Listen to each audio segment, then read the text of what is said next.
Halo, Assalamualaikum. Kita akan memasuki tema 4I, subtema 3, pembelajaran 5 dan 6. Manusia membutuhkan sumber daya alam untuk memenuhi kebutuhannya. Pemanfaatan sumber daya alam yang baik adalah pemanfaatan dengan tetap memperhatikan kelestarian lingkungan. Pemanfaatan sumber daya alam dilakukan harus seiring dengan kegiatan peremajaan lingkungan. Berikut ini beberapa contoh pemanfaatan alam yang benar. Yang pertama, melakukan pemanfaatan alam dengan hati-hati. Misalnya menggunakan pupuk organik dan pestisida organik yang tidak mencemari tanah. Yang kedua adalah memanfaatkan sumber daya alam dengan efisien dan hemat. Misalnya pada penggunaan kertas, karena kertas dibuat dari batang pohon yang tumbuh dalam waktu yang cukup lama. Yang ketiga adalah pemanfaatan sumber daya alam harus sesuai dengan aturan dan hukum yang berlaku, seperti sistem tebang pilih, yaitu menebang pohon yang telah dipilih sesuai umur pohon yang telah tua. Yang keempat adalah pengambilan sumber daya alam tidak merusak lingkungan. Nah, dalam mengolah dan mengambil sumber daya alam tidak boleh merusak lingkungan. Misalnya, menangkap ikan di laut tidak menggunakan bom ikan, seperti pada video tersebut. Dan yang terakhir, yang kelima adalah pemanfaatan sumber daya alam yang tidak mencemari lingkungan, seperti pada merkuri yang sangat berbahaya bagi lingkungan dan juga beracun bagi makhluk hidup. Yuk kita simak penjelasan dari Badan Litbang Inovasi Kementerian Lingkungan dan Kehutanan Republik Indonesia tentang merkuri. Tahukah Anda bahwa kita dikelilingi dengan berbagai ancaman kesehatan dalam kehidupan sehari-hari? Salah satunya adalah datang dari logam merkuri atau nama lainnya adalah air raksa. Keberadaan merkuri tersebar di dalam alam bebas seperti batu-batuan, biji tambang, air, dan udara. Perlu kita ketahui bahwa ada 3 jenis merkuri. Pertama, merkuri elemental atau yang sering kita kenal sebagai air raksa. Bentuk ini sering kita temui di alat termometer, saklar listrik, dan lampu neon. Kedua, merkuri organik atau metil merkuri. Jenis ini kita bisa temukan dalam ikan yang terpapar limbah industri atau kepulan asap hasil dari pembakaran batu bara.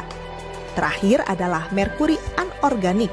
Jenis ini bisa kita temukan salah satunya dalam baterai. Merkuri dikenal juga sebagai silent killer karena dia dapat membunuh seseorang secara perlahan tanpa orang tersebut menyadari bahwa dia telah menghirup racun merkuri. Hal ini dikarenakan merkuri pada suhu ruang dapat menghasilkan uap yang berbahaya.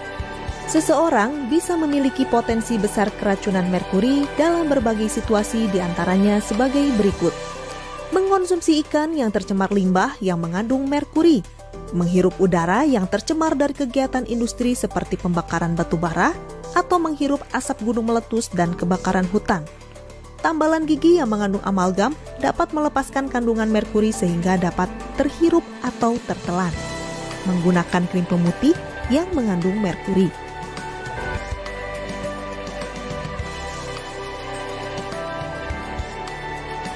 Nah, dalam kegiatan pemanfaatan sumber daya alam harus diikuti dengan upaya pelestarian alam.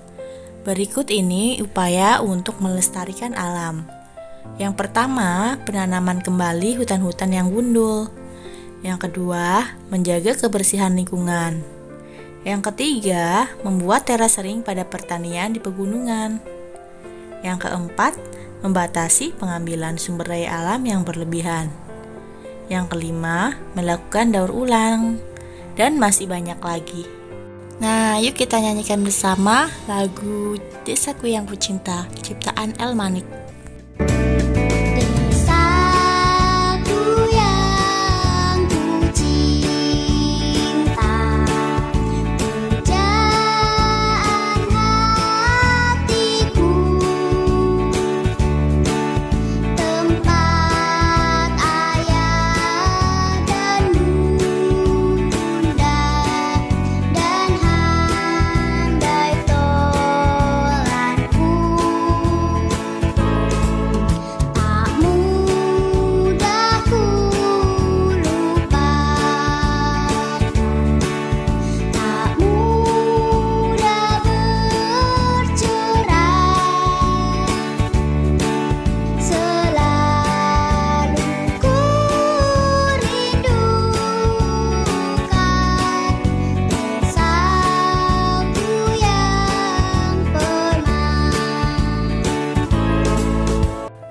ketika musim penghujan datang, sering kita mendengar kabar beberapa daerah mengalami banjir. Banjir termasuk salah satu bencana alam yang diakibatkan oleh kegiatan manusia. Penyebab utama banjir memang berasal dari curah hujan yang tinggi, tetapi manusia turut berperan dalam terjadinya banjir. Manusia membuka lahan hutan untuk pertanian dan pemukiman, padahal hutan tersebut sangat penting fungsinya sebagai daerah resapan air hujan. Penyebab lainnya adalah banjir karena air sungai yang meluap. Sungai yang dangkal dan dipenuhi sampah akan berkurang daya tampungnya, sehingga air dapat meluap keluar. Bencana banjir merugikan manusia, rumah, perabotan, dan alat elektronik menjadi rusak. Kegiatan sehari-hari juga menjadi terganggu. Jadi, sudah seharusnya semua orang menjaga kebersihan lingkungan dan melestarikan hutan agar tidak menimbulkan bencana banjir. Memulai dari hal kecil yang paling sederhana, seperti tidak membuang sampah sembarangan, membersihkan lingkungan tempat tinggal, dan menanam pohon dapat mencegah terjadinya banjir. Terjadinya banjir merupakan salah satu contoh akibat manusia tidak memenuhi kewajibannya terhadap lingkungan. Manusia memiliki kewajiban terhadap lingkungan, yaitu menjaga kelestarian lingkungan dengan baik. Jika tidak terpenuhi, maka dapat berakibat buruk bagi kehidupan manusia itu sendiri. Berikut ini beberapa akibat jika kewajiban manusia terhadap lingkungan tidak dipenuhi. Yang pertama, manusia tidak akan mendapatkan udara bersih, sehat, dan segar. Yang kedua, kualitas lingkungan semakin menurun, seperti tempat tinggal menjadi kotor dan tidak sehat. Kemudian yang ketiga, sumber daya alam akan berkurang. Yang keempat, terjadinya banjir, longsor, dan kekeringan. Dan yang kelima adalah munculnya beberapa penyakit akibat dari lingkungan yang tercemar. Jika manusia tidak memenuhi kewajibannya terhadap lingkungan, maka pada akhirnya manusia tidak akan mendapatkan haknya terhadap lingkungan. Oleh karena itu, maka kewajiban dan hak harus dilaksanakan secara seimbang. Berikut ini contoh pelaksanaan kewajiban yang seimbang antara hak dan kewajiban. Yang pertama, menjaga kebersihan lingkungan sehingga dapat menikmati lingkungan yang bersih. Yang kedua, tidak mencemari udara sehingga dapat menghirup udara bersih dan segar. Yang ketiga, menjaga kelestarian hutan sehingga terhindar dari bencana banjir dan longsor. Yang keempat, menanam pohon di sekitar rumah sehingga lingkungan di sekitar rumah senantiasa asri dan segar. Dan yang terakhir, yang kelima, mendaur ulang barang bekas sehingga barang bekas tidak menumpuk.